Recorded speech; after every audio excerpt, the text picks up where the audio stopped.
Hello everyone, welcome to the channel. Before we begin today's victim story, I know it's annoying, but I need to ask for your support by subscribing to the channel here. I'm a new and small channel on YouTube, as you can see, and a simple click on the like button can help me a lot. So please subscribe to support me, click the like button and leave a comment telling me which city you're watching from. Now, let's get to the case. The sun hung low in the sky, casting long golden rays across the quiet beach in Santa Cruz, California. Jake Hollis stepped out of his truck, the warm sand shifting beneath his boots as he surveyed the familiar stretch of coastline. It was early, just past 7 a.m., and the air still held a slight chill, typical for the coastal mornings in the area. The beach was relatively empty at this hour, save for a few joggers and an older couple walking their dog. The waves were rolling in gently, just the kind of conditions Jake liked for his surf lessons, calm enough to teach beginners, but big enough to give them the thrill of riding. He slung his surfboard under his arm and walked towards the surf school's storage hut. Inside, the shelves were stacked with rented boards of all sizes, longboards for the newbies, shortboards for the more seasoned surfers. He grabbed a longboard and checked the wax on the deck before heading back outside. A few of his students were already gathering near the surf school tent. They were a mix of young tourists, mostly from out of state, some with wide eyes, others with that nervous energy that always preceded their first time on the water. Jake had been teaching surfing for over a decade now, and he'd seen it all. The raw excitement, the palpable fear, and the joy that came with each successful ride. As he approached the group, he smiled, trying to mask his own anxiety. The last few months had been rough. With the economy struggling and tourism lower than usual, there had been fewer lessons to teach. Today's class, however, was full. 8 tourists and a pair of experienced surfers who wanted to get some private coaching. "Morning, folks," Jake called out as he neared the group, his voice warm but carrying the confidence that comes from years of experience. He set the board down and turned to face them. "How's everyone feeling today?" A tall woman in her late 20s, wearing oversized sunglasses and a sun hat, grinned. "Excited." "I've never tried surfing before," she said, her voice lilting with an unmistakable enthusiasm. Jake chuckled. "Well, you've picked a good day for it. The waves are kind today." He looked around at the others. A couple of men in their 30s, visibly nervous, shifted on their feet. The older woman beside them had her arms crossed tightly, and Jake could see the apprehension written all over her face. "Don't worry," Jake continued, sensing the anxiety in the air. "The first lesson is all about learning to trust the water. It's going to be fun, I promise." He pointed to a young man about 20 years old who was wearing a bright Hawaiian shirt and a pair of flip-flops. "You're going to want to ditch those sandals when we get in the water, man. Trust me." The group laughed lightly, easing some of the tension.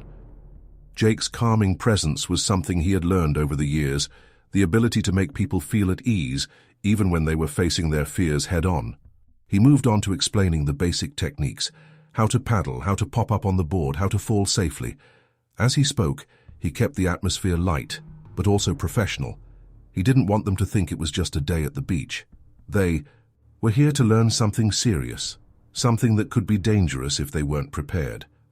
After a short session on the beach, Jake led the group to the water's edge where the surfboards were waiting. He gestured for them to pick up their boards and head into the shallow water with him. "You've got to be comfortable with the ocean, folks. That's the first step," he said, as they waded into the cool water.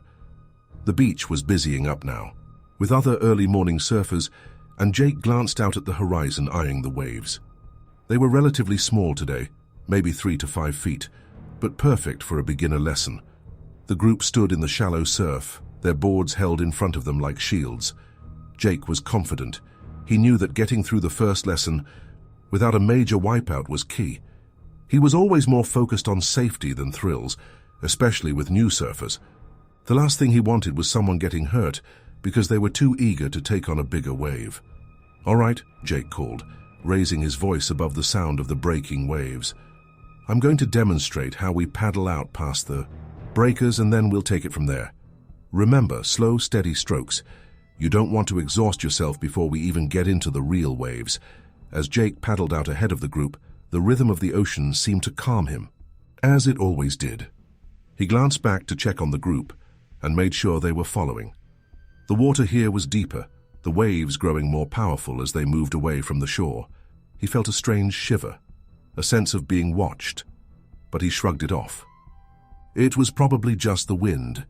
Then, as he glanced back to check on the tourists, it happened.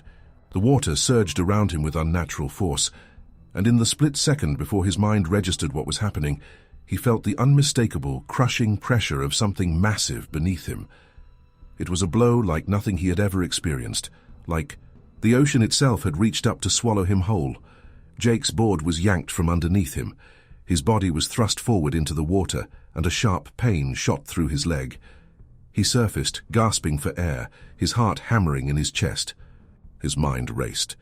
The pain was searing, but there was something else, a primal instinctual fear creeping into his bones.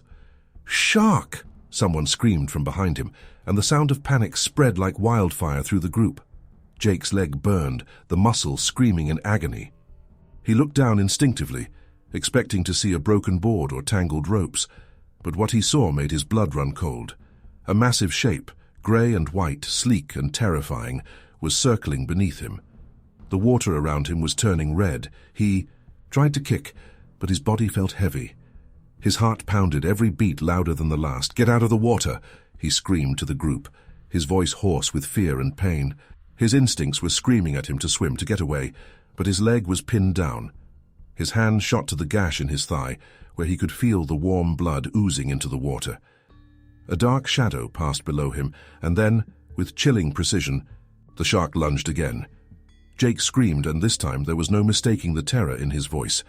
The predator's jaws closed around his leg with sickening force. He could feel its teeth ripping through flesh, the crushing power of the bite, as if the ocean itself was tearing him apart. Through the haze of pain and panic, Jake managed to gasp out a single command. "Help! Get the lifeguard!" But it was no use. The shark didn't care. It circled, and the water grew darker with each passing second. The ocean, a deep shade of green, seemed to stretch on forever as Jake struggled to catch his breath, his heart hammering in his chest. He had never been this far out before, not even in the wildest surf competitions. It was one thing to be in the water when everything was calm, when the waves were gentle and predictable. But this was a different kind of fear. He had never been more aware of the ocean's power, of its merciless rhythm. And in that moment, it felt as though he was the one who was out of sync with it. The tourists were still behind him, paddling a bit, clumsily but making progress. The group was eager to move past the breakers, the small waves that crashed relentlessly just beyond the sand. They were eager to experience what they had come for, the thrill of surfing. Jake knew that the first step, getting past those breakers, was a huge deal. Once they were past them, they'd be ready to ride the waves. But as Jake paddled out with the group, something shifted in the water. It wasn't just the slight shift in tide or the change in the rhythm of the waves. It was something far more unsettling, a sense that something wasn't right. He shook it off at first. Maybe it was just the energy of teaching a new class. Maybe it was just the way the light was reflecting off the water, giving it a strange, almost hypnotic glow. He had been teaching for years, but even he wasn't immune to the way the ocean could play tricks on your mind, how it could make you second-guess yourself. Still, something nagged at him. His eyes scanned the horizon, the sun now rising higher, casting beams of light across the water.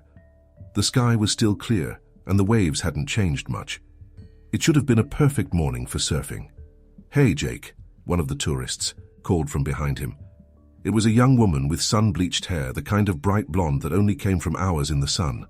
"What's the next step?" Jake turned to face her, forcing a smile. He was trying to project calmness, trying to mask the unease that was beginning to creep into his chest. "All right, Anna," he called back. "We're almost past the breakers now. Just keep paddling steady. We'll stop when we're in deeper water, okay?" She nodded, her face a mixture of excitement and nervousness. Jake gave her a thumbs up and continued paddling, though his mind kept drifting back to the unease he couldn't shake. The water felt colder now, and deeper. He couldn't ignore it any longer. Something was wrong.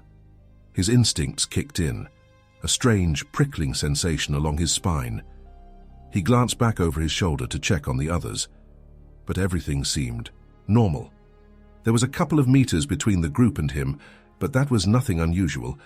It was at that moment, when he looked back toward the shore, that he noticed it. A shape moving fast beneath the surface, not far from him. For the briefest of seconds he couldn't make out what it was. Just a shadow moving swiftly beneath the water. Then it was gone, and the ocean returned to its usual quiet rhythm. But Jake's heart raced. It was just a fish, he told himself. Or maybe a school of them. But why was he so sure it wasn't? That feeling, that cold sense of dread, was only growing stronger. "Jake," the young woman, Anna, called again, her voice higher this time with an edge of concern. "Jake, what's going on?" He turned, his eyes scanning the horizon one more time. "It's all right, Anna," he said, trying to sound confident. "Just keep paddling. You're doing fine." But the words sounded hollow even to him. He was starting to feel something shift in the water, like the very ocean itself was warning him. His instincts screamed at him to act, but he had no idea what that act should be. It was as if the entire world had shifted, like something was lurking. Just beneath the surface, watching, waiting, suddenly his board lurched beneath him. It was subtle at first, a small unsettling shift. And then it happened again, this time with more force. The water around him bubbled and churned. His heart skipped a beat. What the hell was that? Jake's hand shot out instinctively to steady himself on the board. A tug, sharp and sudden, yanked him sideways. His eyes darted to the water below him, searching desperately for the source of the disturbance. A massive shadow appeared beneath him. It was moving fast, a sleek, predatory shape that made his stomach drop. "Shark!" he screamed, though the words barely made it out of his throat. His voice was raw, strangled by fear. It wasn't a suggestion. It wasn't a guess.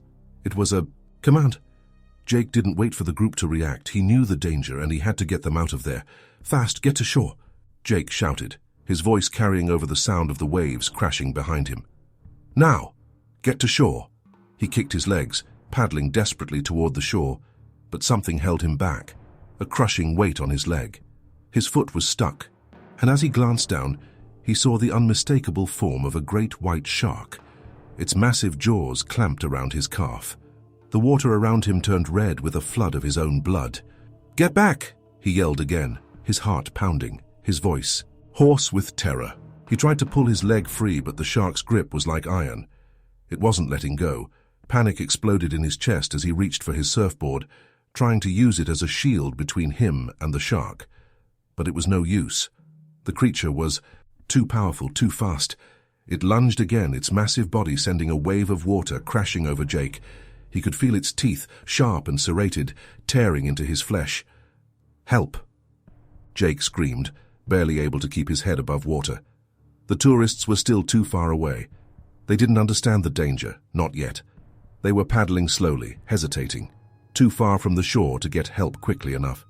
Jake could feel the shark's weight beneath him, its cold, unrelenting presence. It was as though time had slowed down. Every movement, every breath felt impossibly heavy. He tried to kick, to break free, but his body was growing weaker.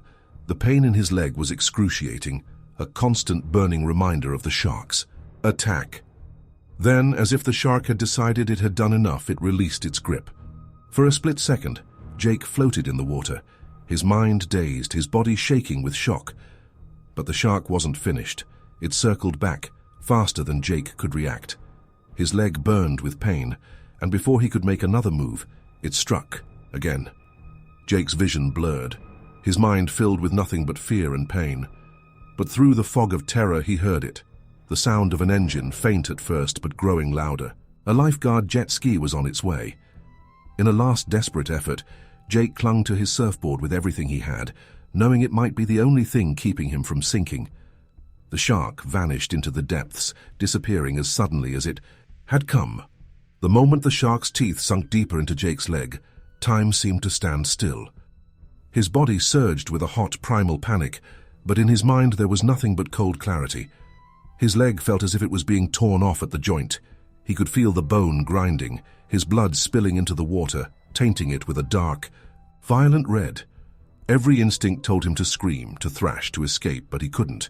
His body was paralyzed by shock, and all he could hear was the pounding of his own heart.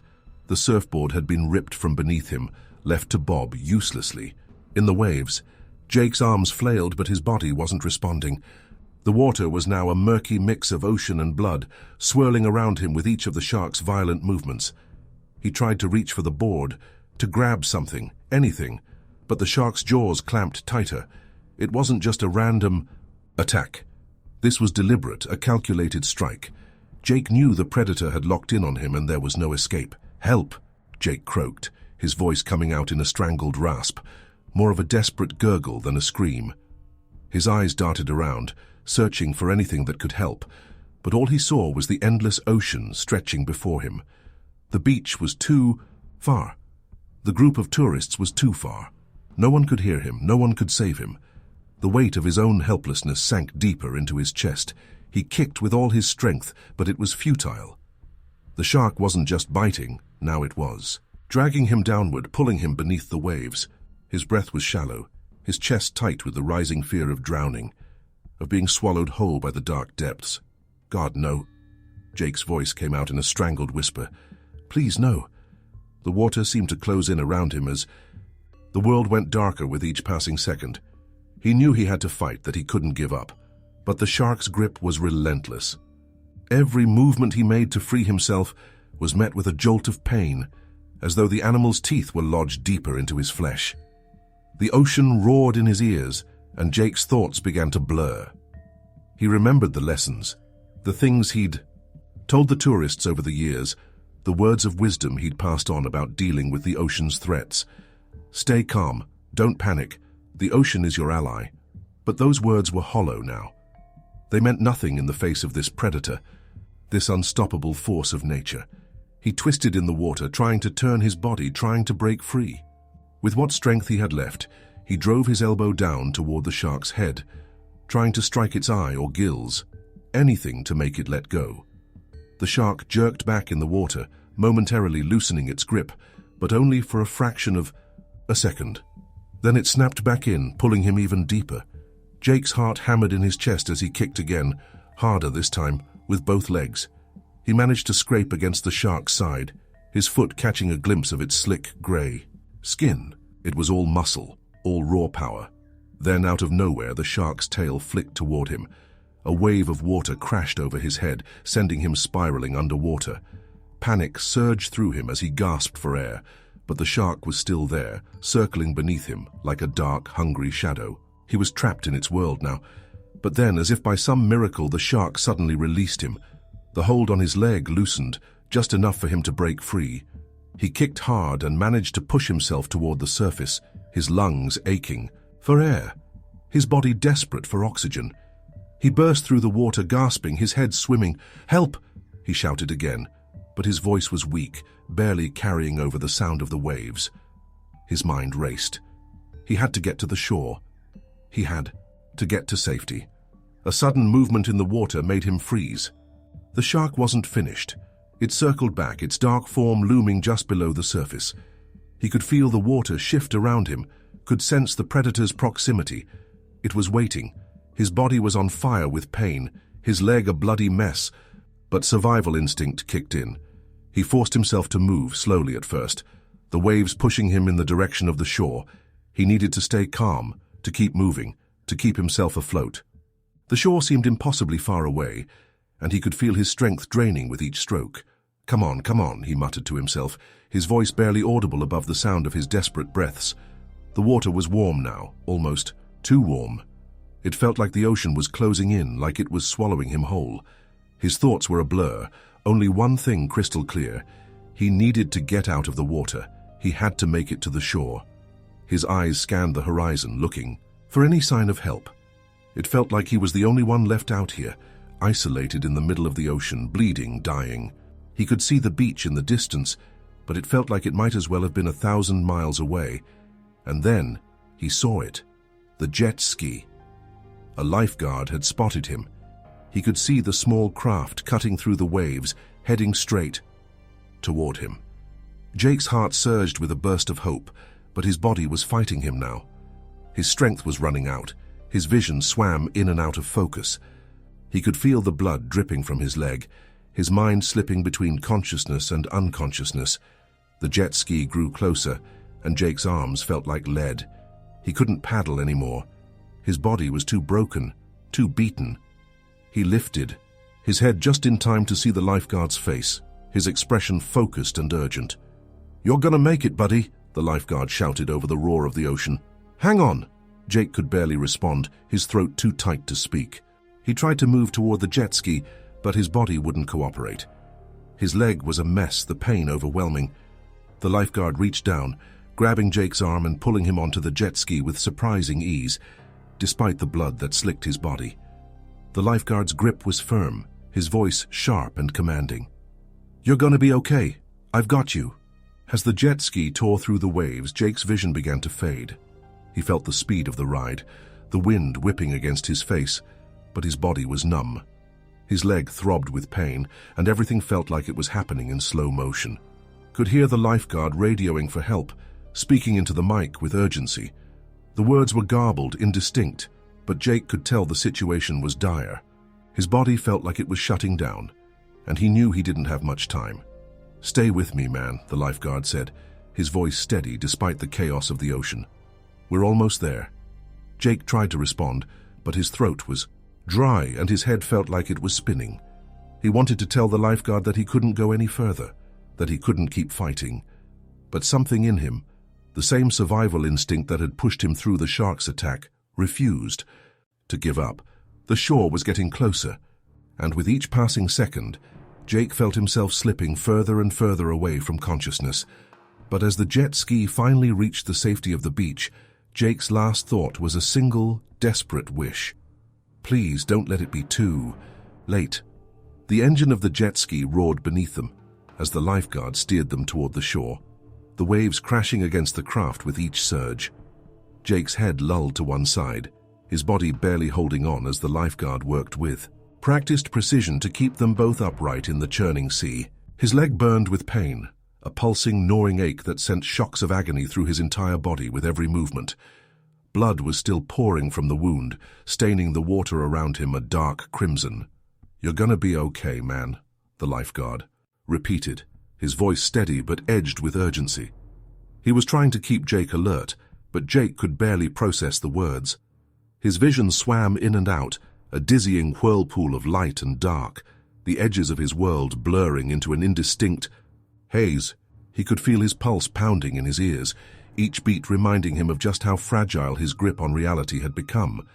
The beach was in sight now, but the shore seemed distant, a mirage in the shifting waves. The world felt heavy around him, the weight of his own body pressing him down, the coldness of the water creeping into his bones. Every second that passed seemed to stretch into eternity, each wave threatening to swallow him whole. "Stay with me," the lifeguard urged, glancing back over his shoulder at Jake. "We're almost there. You're gonna make it." Jake wanted to speak, wanted to reassure the lifeguard that he could hear him, that he could still fight, but his voice wouldn't come.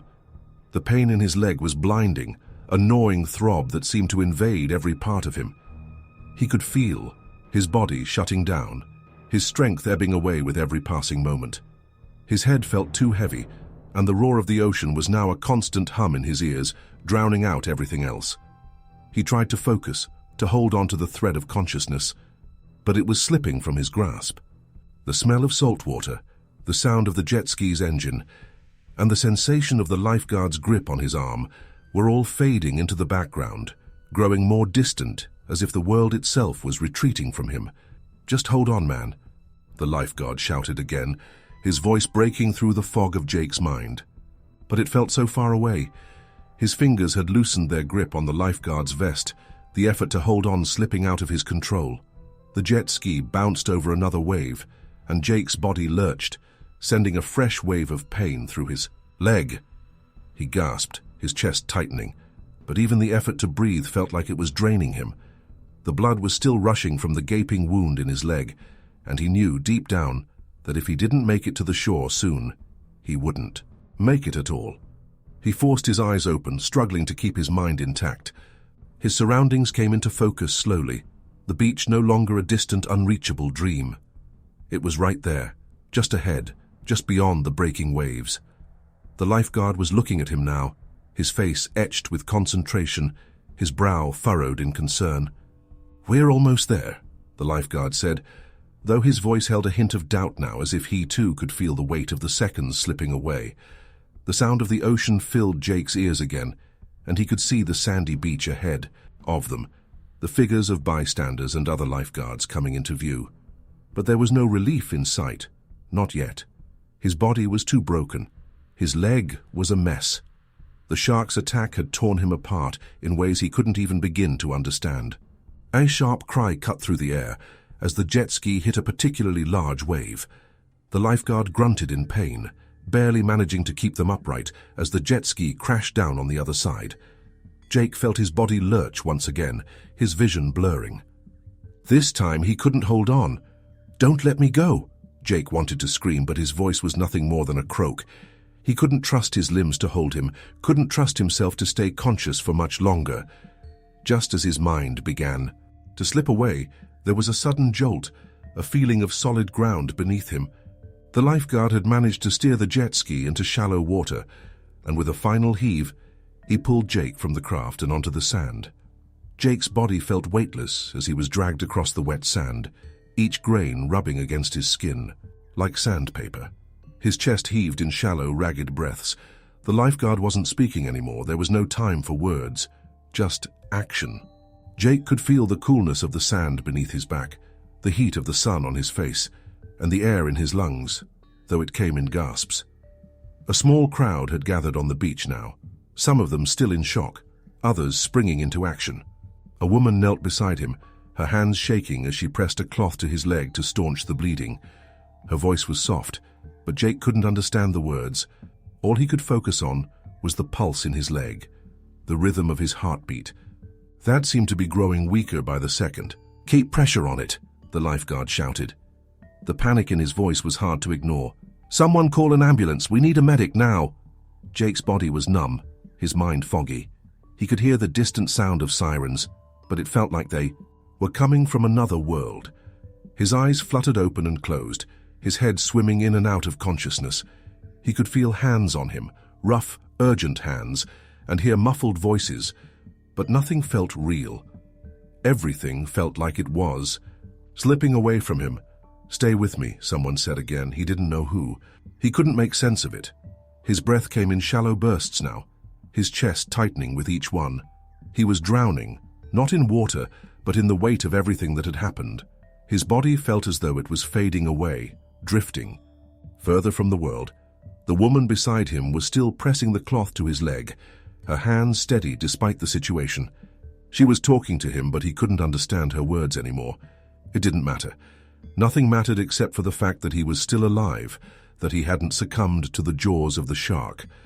"I'm here," she said softly, her voice now a distant, warm hum in the back of his mind. "You're gonna be okay, you're gonna make it." But Jake didn't know if that was true. All he could hear now was the sound of his own breathing, ragged and shallow, his mind a blur of pain and confusion.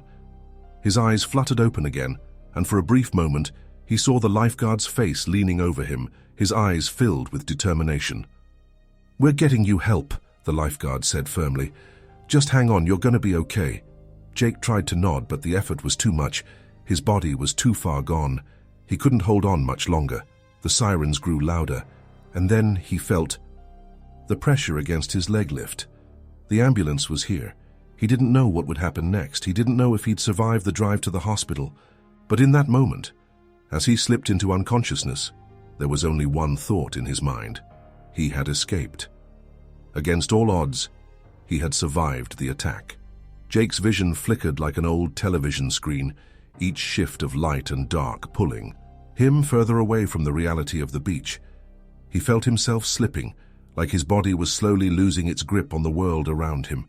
The world he'd known, the world of warm sun on his skin and the relentless pull of the surf, was fading, replaced by the disorienting numbness that had settled in his limbs. His leg felt as if it belonged to someone else. The pain was an echo, a distant memory, but it was there, always there, reminding him that he hadn't escaped it yet. "Jake?" The voice was clear but far away. It was a woman's voice, familiar and soft. It was the woman from the beach, the one who had pressed the cloth to his wound. "Jake, can you hear me?" He blinked, forcing his eyes open.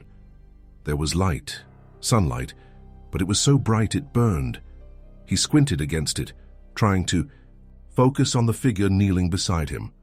Her face was a blur at first, but slowly it came into focus. It was the woman from earlier, the one who had helped him onto the sand.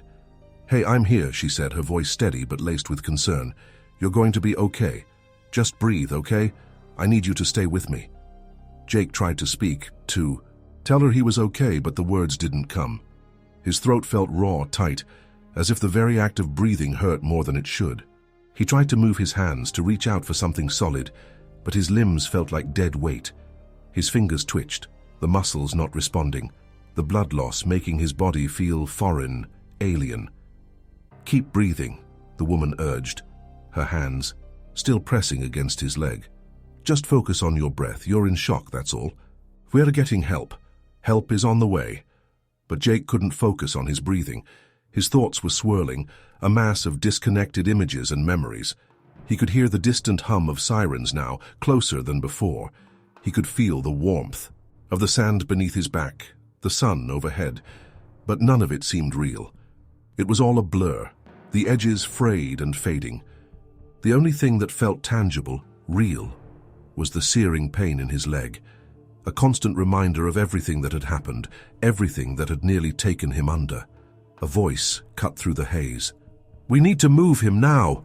The woman's hands left his leg, and he felt the loss like a sudden absence, a space where warmth had once been.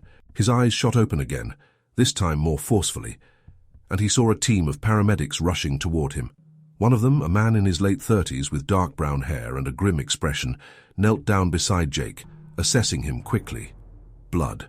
"Pressure's low, pulse is weak. We're going to need to get him into the ambulance fast," the man said, his voice calm but urgent.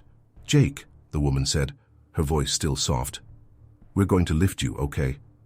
We need to get you to the ambulance." He tried to nod, to signal that he understood, but his body didn't cooperate. The world seemed to shrink around him, narrowing to a single point. The burning pain in his leg and the quiet urgency of the paramedics working around him.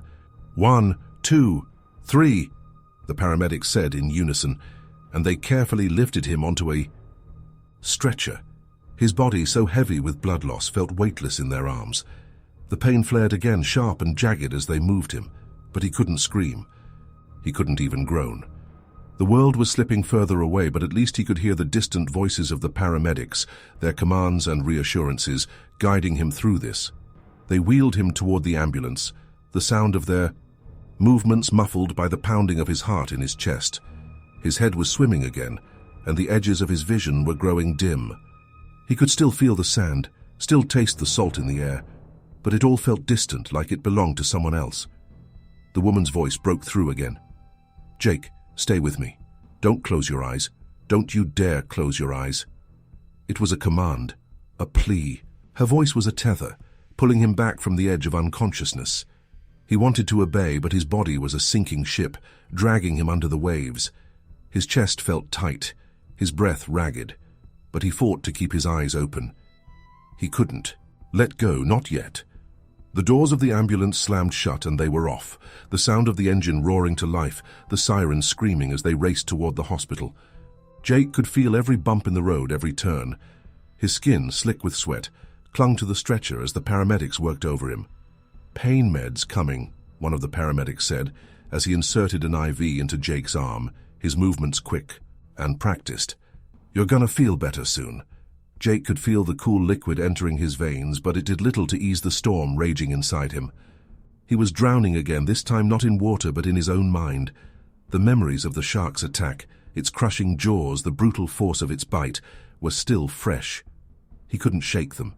They clung to him, haunting him with every beat of his heart. His mind couldn't escape the image of the shark, the cold, calculating nature of the predator.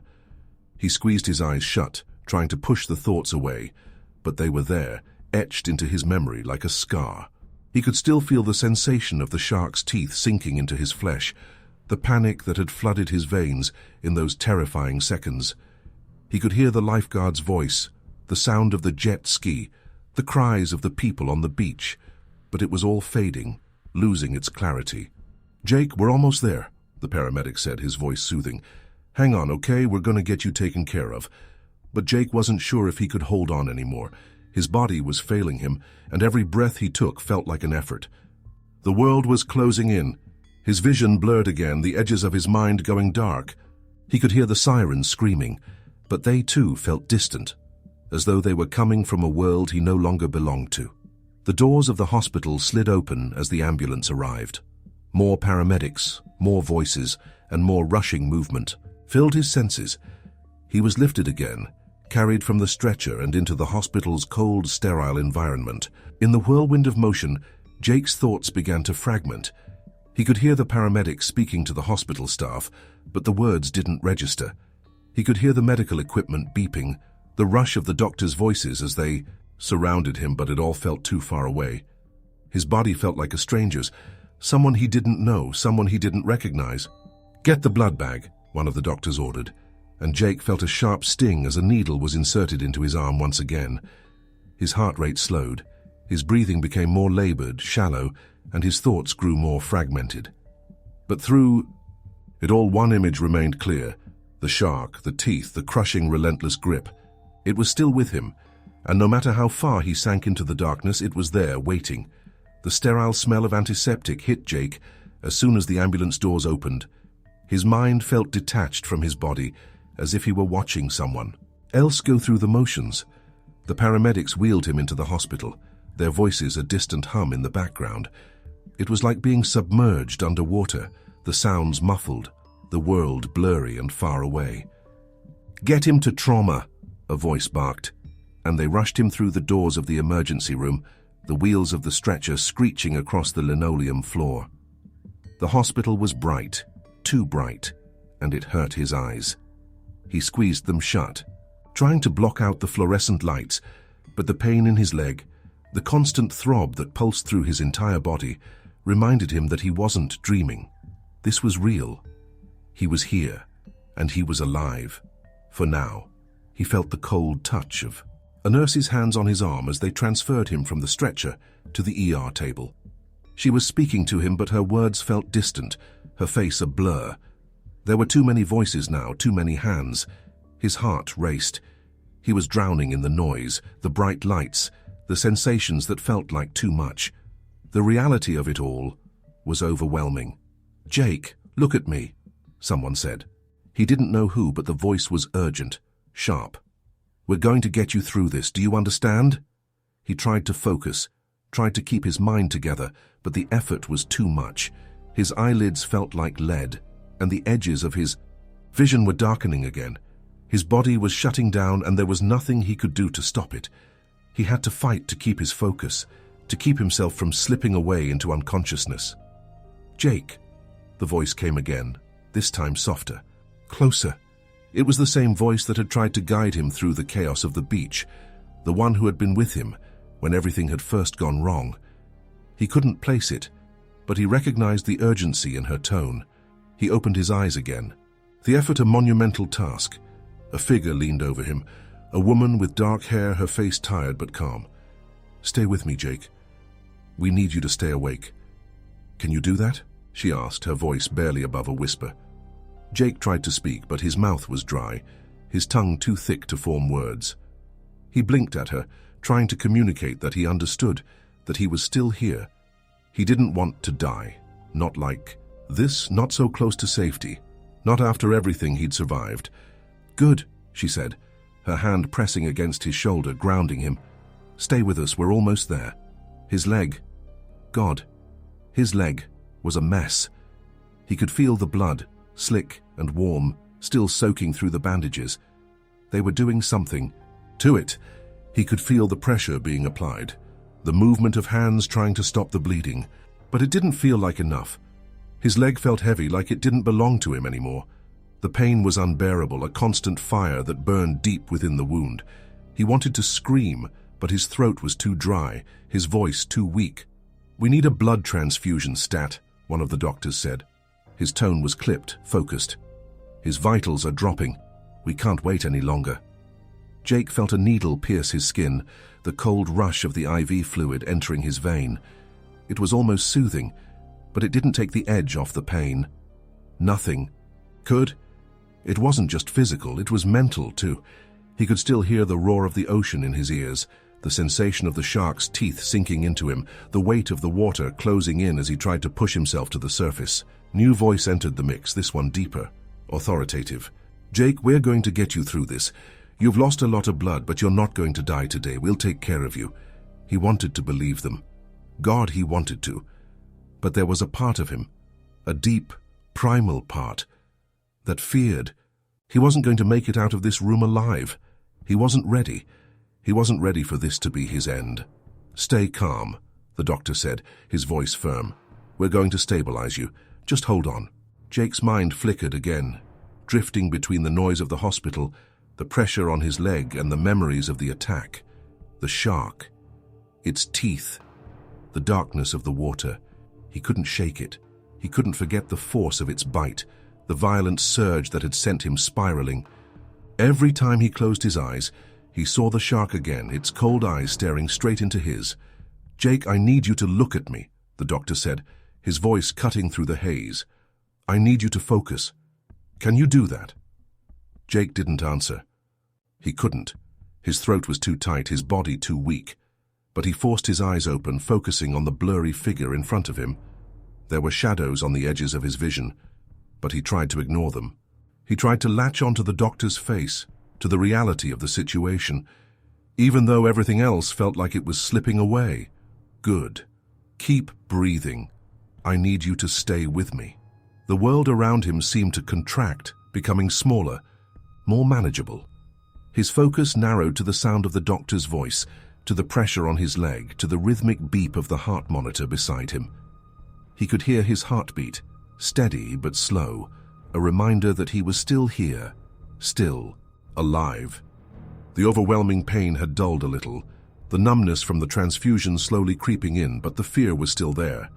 It was clawing at him, digging deep into his chest. He thought about the tourists he had been teaching just hours ago, their laughter, their joy at catching waves. They had no idea what was coming. No one had. No one ever expected the shark to come out of nowhere, to strike with such force, such brutality. And now here he was, lying in a hospital bed, fighting for his life. The doctor's voice broke through his thoughts. "You're going to make it, Jake. We just need to keep you stable. And then we'll get you into surgery. We're not out of the woods yet, but you're going to make it." He wanted to believe him. He had to. Jake blinked, trying to clear his vision. The lights above him were still too bright, and the voices still distant, but he tried to latch on, to the reality of the moment. He wasn't dead. He wasn't gone. Not yet. His body was weak, broken, but he could still hear.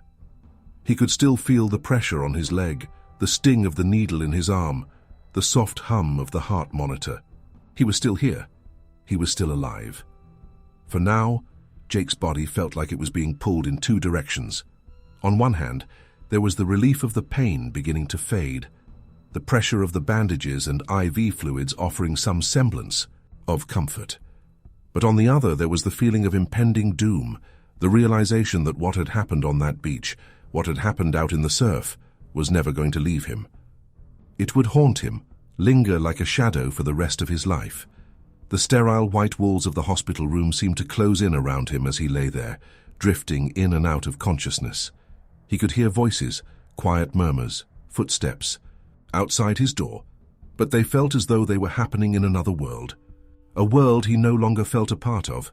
His leg throbbed, the bandages tight and uncomfortable, but the worst was the phantom pain, the sensation that the shark's teeth were still there, still embedded in his flesh. It wasn't just his leg that hurt, it was his mind. It was his chest, his soul. He could still hear the sound of the water, the thundering force of the ocean as he struggled against it, the fear gripping his throat.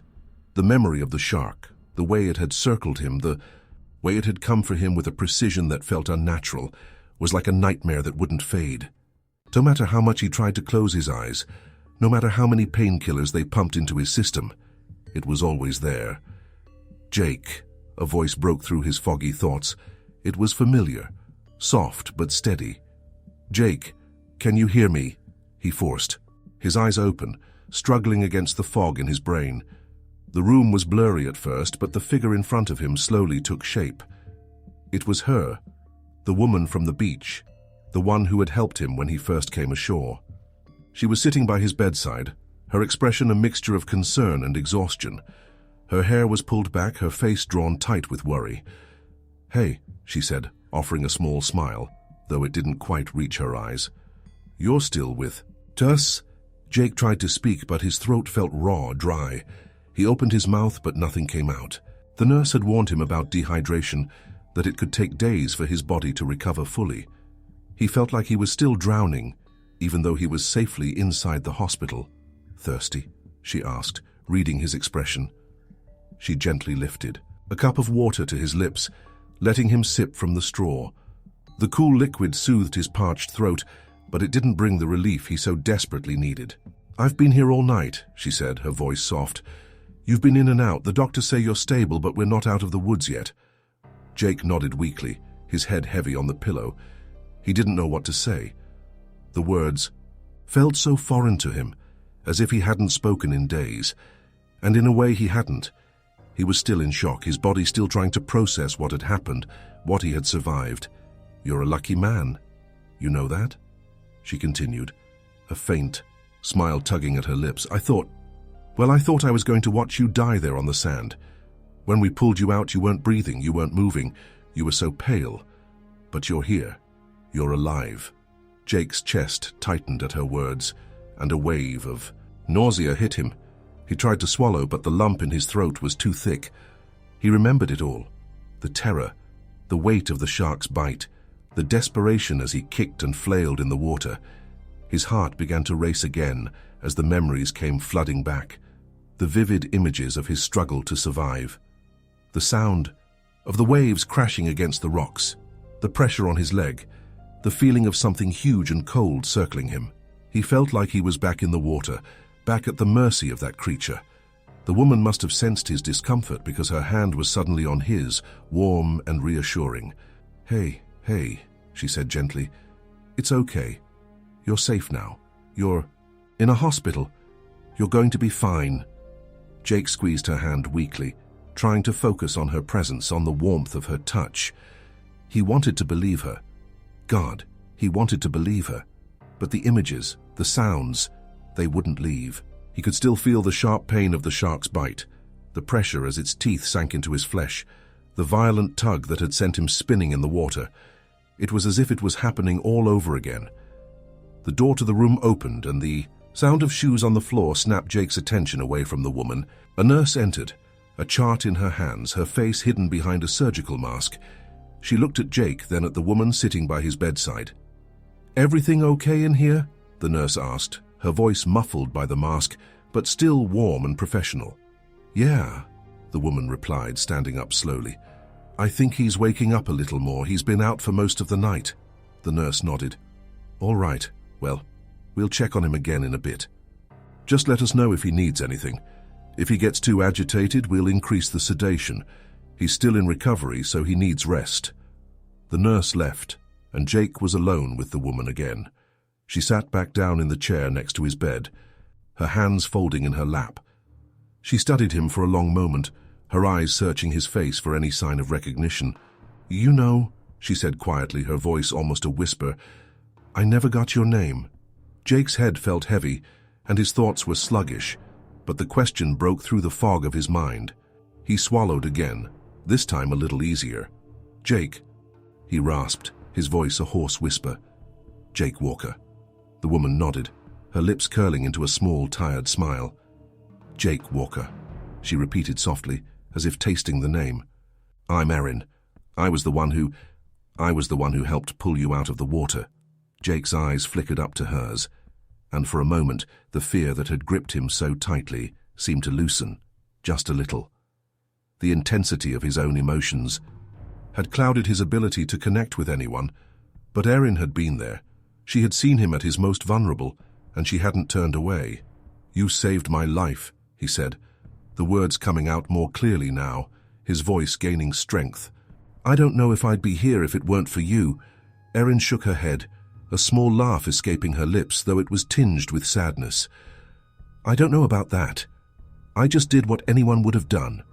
She paused, her eyes darkening. But you're here, and that's what matters. Jake nodded slowly, his chest tightening as he remembered the full weight of what had happened. He had been on the beach, teaching a lesson, not expecting his life to change forever. But it had, in the most violent, unimaginable way. The shark had come out of nowhere, and everything had been flipped upside down. His career, his passion for the ocean, all of it had been torn apart in an instant.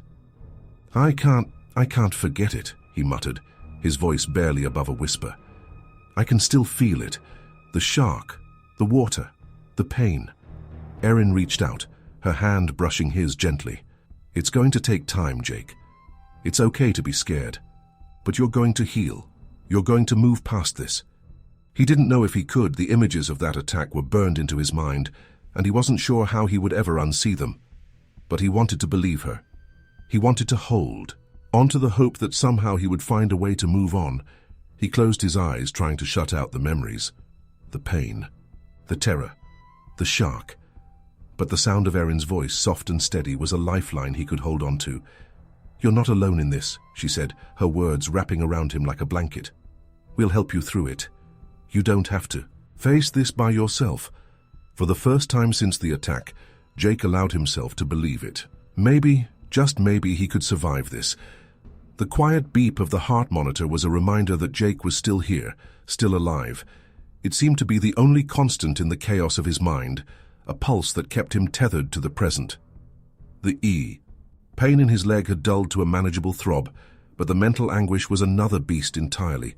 Something that couldn't be numbed with morphine or stitched up with a bandage. He was back in his hospital room after the surgery.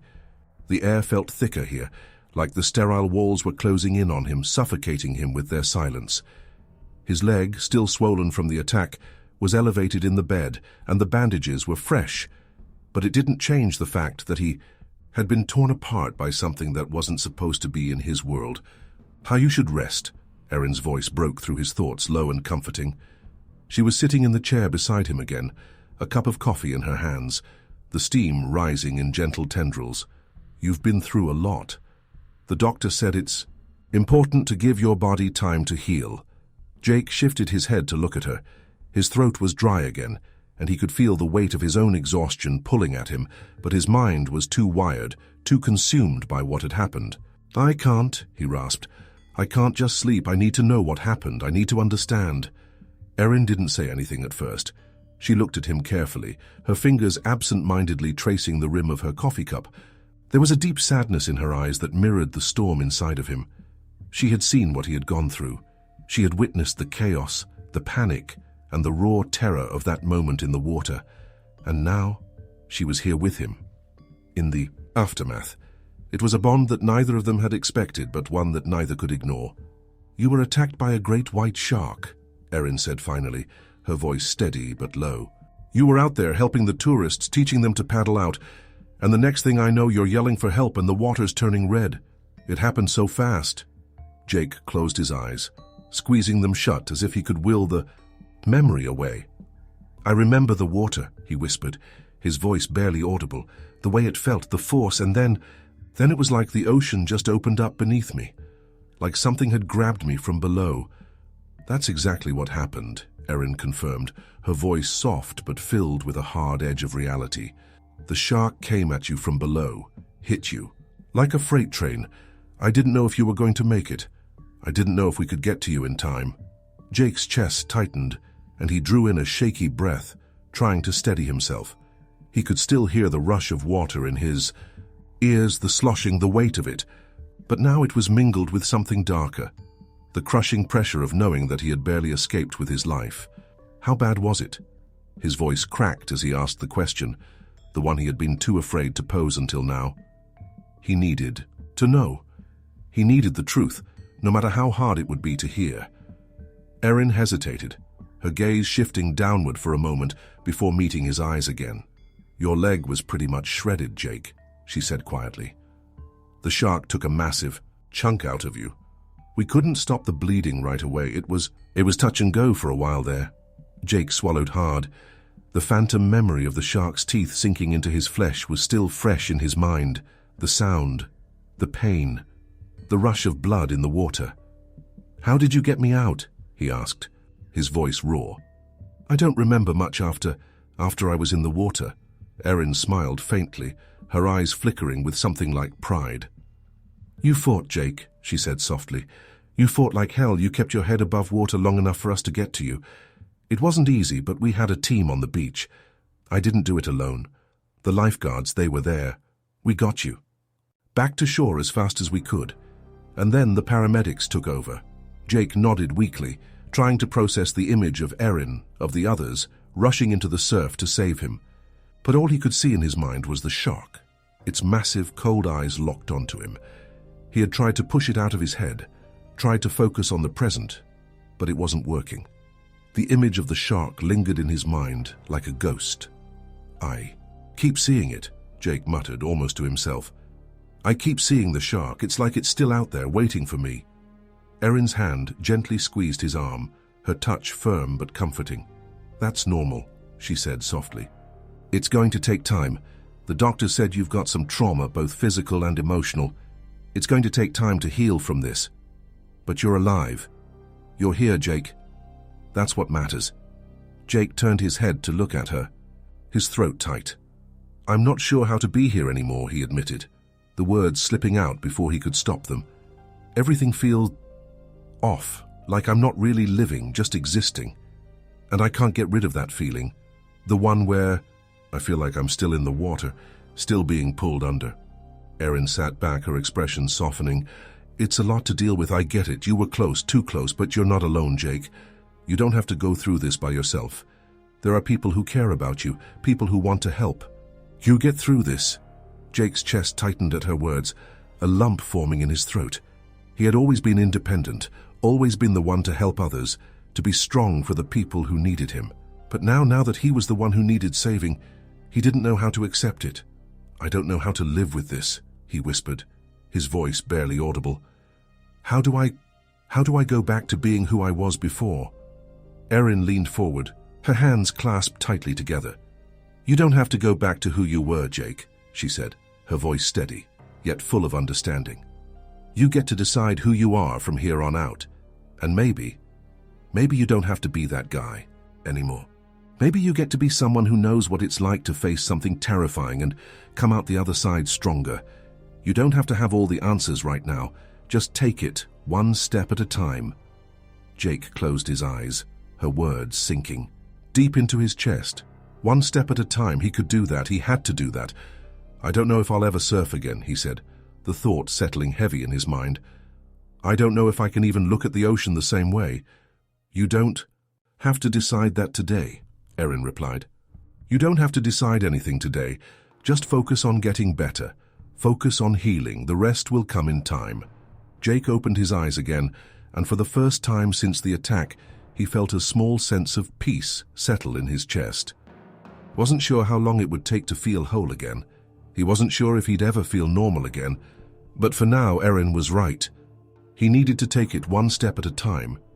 Jake sat in the quiet hospital room, staring out of the small window. The view was muted, a grey sky stretching across the horizon. It was a day like any other in Santa Cruz, except for him. For him, the world outside the window felt like a distant memory, something unreachable, something that no longer made sense. The waves he had once taught people to ride, the ocean he had known like the back of his hand, now felt like an alien force, a vast and unforgiving predator just waiting to strike again. It had been 2 days since the attack, 2 days since he had been pulled from the water, his body torn and mangled, his mind shattered. He had survived, but there were no victories in that survival. Not yet, anyway. The trauma weighed on him like a heavy cloak, and every time he closed his eyes, he was back in the water, back in that moment of terror, with the shark circling below him, its jaws waiting to strike. Erin had been coming in and out of the room, sitting with him, talking when he could, and remaining silent when he needed it. She was his anchor, the one who had been there in the chaos, the one who had helped pull him from the jaws of death. He owed her more than he could ever express, but the thought of saying anything to her, of explaining how he felt, seemed impossible. He wasn't sure how to put his pain into words. How could he explain the fear, the constant pull of his own terror, the nightmares that lurked just beyond the edges of his waking thoughts. A soft knock on the door interrupted his thoughts. He looked up, blinking, as Erin stepped into the room, her face framed by the soft glow of the fluorescent light. She was holding a small plastic cup of water and a tray of food, hospital food, but it was something to keep him going, something to remind him that he needed to keep living. "Hey," she said, her voice light, though he could hear the edge of concern in it. "How are you doing? I brought you some food." Jake nodded slowly, his eyes drifting from her face to the tray. He didn't have much of an appetite, but he knew he needed to try. The doctors had been insistent that he eat, that he stay hydrated. The nurse had said his recovery would be quicker if he took better care of himself, if he started getting some energy back. But the truth was, Jake couldn't bring himself to care about any of it. What was the point? The ocean, the thing that had been his passion, his livelihood. It had turned on him, and now it felt like his world was crumbling. Erin set the tray on the table beside the bed, then took a seat beside him. She didn't speak immediately, letting him find his own way back to the present. The silence between them wasn't uncomfortable, but it wasn't easy either. There was too much hanging between them, the trauma of the attack, the uncertainty of the future, and the weight of Jake's unspoken fears.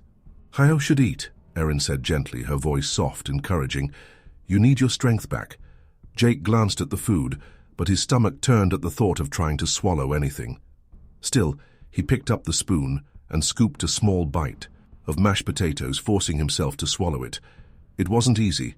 The food was bland, tasteless, just like everything else in his life felt right now. "I'm not sure I can do this," he said suddenly, his voice rough. He set the spoon down, the sound of it clattering softly against the tray. Erin turned her head to look at him, her eyes searching his face. "Do what?" "Go back," he replied quietly, his hands clenched in his lap. "I can't go back to the beach. I can't go back to the water. I'll never be able to surf again. Hell, I'll never even be able to watch a wave crash without thinking about that damn shark." Erin's gaze softened, and she placed a hand on his. It was warm, grounding, a small comfort in the overwhelming sea of doubt that was threatening to drown him. "Jake," she said, her voice gentle but firm, "you don't have to go back right away. I know it's hard. I know it feels impossible. But you've been through something traumatic. You can take your time, there's no rush." Jake closed his eyes, his chest tightening as if someone had wrapped a vice around his ribcage. "It's not just the physical stuff," he said, his voice barely above a whisper. "It's the fear, the terror. I can't shake it. Every time I close my eyes, I see that shark. I hear the sound of it circling me. I feel the pressure on my leg, the weight of it dragging me under. I don't know if I can ever be normal again." Erin squeezed his hand gently, her thumb rubbing over the back of it in small, comforting circles.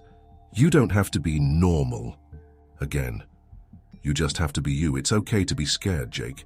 It's okay to take your time. You've been through something no one should ever have to go through." "But I'm not the same," Jake whispered, his voice trembling. "That person, the guy who taught surf lessons, the guy who was always ready to dive into the ocean and teach someone else to face their fears, he's gone. I don't know who I am anymore."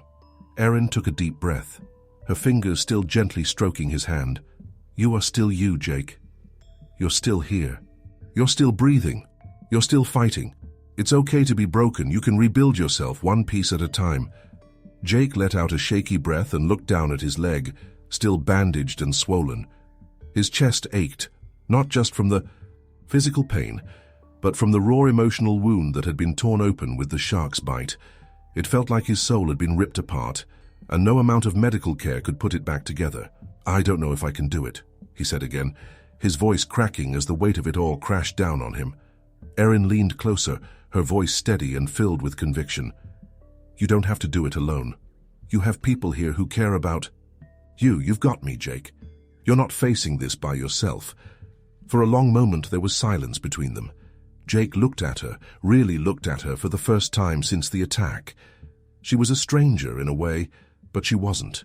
She had been there when he needed her most. And now, in his darkest moment, she was still here, not asking for anything in return, just offering support, just offering her presence. I don't even know how to thank you, Jake said finally, his voice hoarse. You saved my life. Erin shook her head. You don't need to thank me, Jake. I did what anyone would do. You're strong. You just need time to find that strength again. Jake nodded slowly, though it was hard to believe her. He didn't feel strong. He felt like a broken shell of the man he had once been. But maybe, just maybe, he could find his way back. Maybe in time the terror would lessen. Maybe he could find a way to step back into the world he had once loved.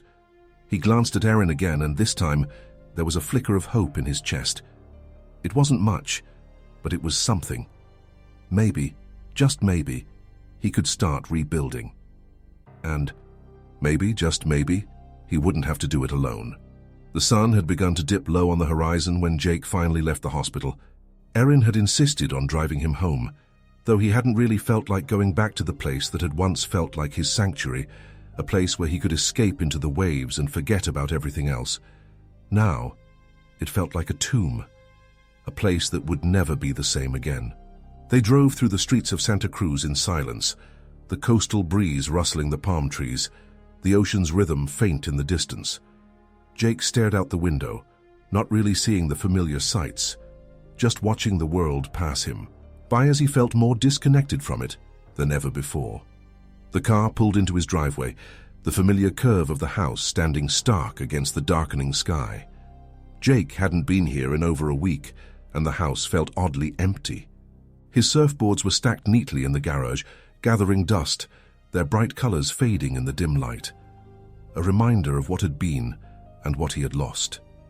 Jake, Erin said softly, pulling into the driveway and cutting the engine. You want me to come in with you? I know it's a lot to handle right now. Jake didn't answer immediately. He sat there for a moment, staring at the door to his house, his body stiff. I don't know if I'm ready, he murmured. The truth hung heavy in the air. He wasn't ready. He wasn't ready for the silence, for the weight of his own thoughts, of the fear still gnawing at him. You don't have to be, Erin said, her voice gentle but insistent. It's okay to take it slow. You've been through hell, and it's not something you just get over. You take it one step at a time, that's all. Jake finally looked at her, his face a mixture of exhaustion and gratitude. Thanks for being here, for everything. She smiled faintly, her eyes soft with understanding. I'll be here whenever you need me, okay? Just take your time. If you need to talk, or even if you need to sit in silence. You're not alone in this. He nodded, not trusting his voice for a moment. Then, with a heavy sigh, he opened the door and stepped out of the car. The night air hit him with a sudden chill, but it wasn't the cold that made him shiver. It was the weight of the unknown, the daunting reality of what he had to face now. As Erin left, promising to check in on him later, Jake stood in his yard for a moment, looking up at the sky. The stars were just starting to peek through the darkening canvas of the heavens, the cold night wind tugging at his shirt. The ocean sounded distant now, muffled by the natural sounds of the town. But in his mind, it was ever present, alive, breathing, waiting. Jake dragged himself inside and threw his bag on the couch. His living room looked the same as it always had, comfortable, cozy, a sanctuary. But tonight, it felt alien, like something inside him had shifted so drastically that nothing could ever fit again. He moved through the house slowly, as if testing the ground beneath him. Every step felt heavier than the last. His legs still ached, but it wasn't the physical pain that gnawed at him. It was the fear, the uncertainty, the way the world felt jagged and out of place. Jake paused in the kitchen, his eyes falling on the counter where a few unopened letters and his surfing gear lay untouched.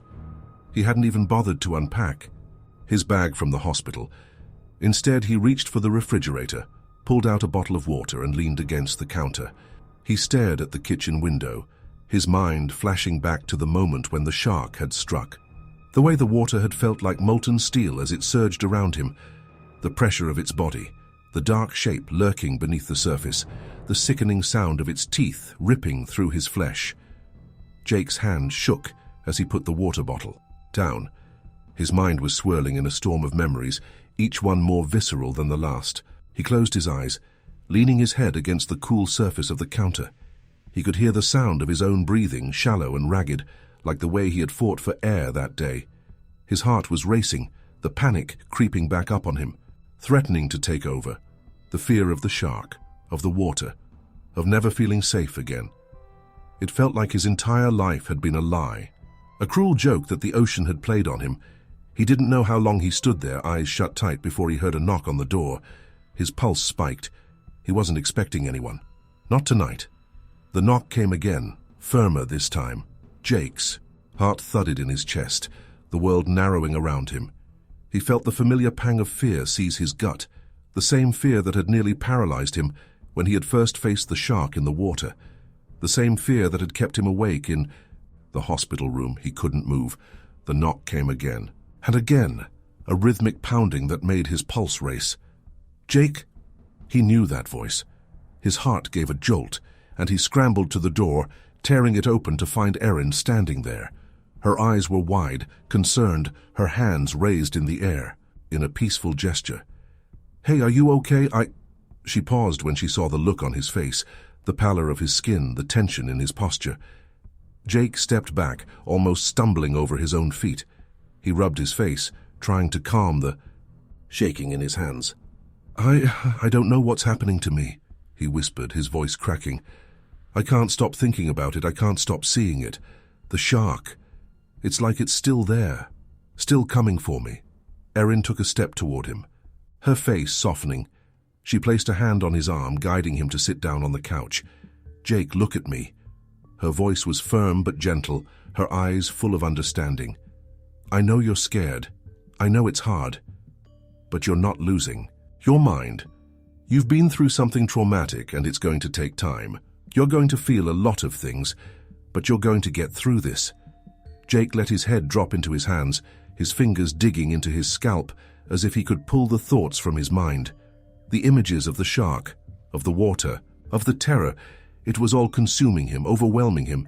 "I just want it to stop," he whispered. "I want it to go away. I want to forget." "You can't forget, Jake, but you can heal. You can't undo what happened, but you can find a way to live with it." He shook his head as if the words didn't make sense to him. "How? How do I live with this? How do I move on from it?" Erin was quiet for a moment. "You move on, one day at a time, one moment at a time. You don't have to have it all figured out right now. You just need to take that first step. And if you stumble, you get back up. And I'll be right here with you. You don't have to do this alone." Jake looked up at her, his eyes raw with emotion. For the first time since the attack, he let himself feel something other than fear, something close to hope. "Thanks," he whispered. "I don't know what I'd do without you." Erin gave him a small, reassuring smile. "You won't have to find out. I'm not going anywhere." They sat together in silence for a while, the quiet weight of the world pressing down on them.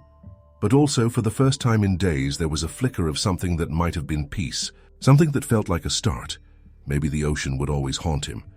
Maybe the memory of that shark would never fade. But for the first time, Jake felt like he had a chance to rebuild, to find his way again. And maybe, just maybe, he could learn to live with the fear.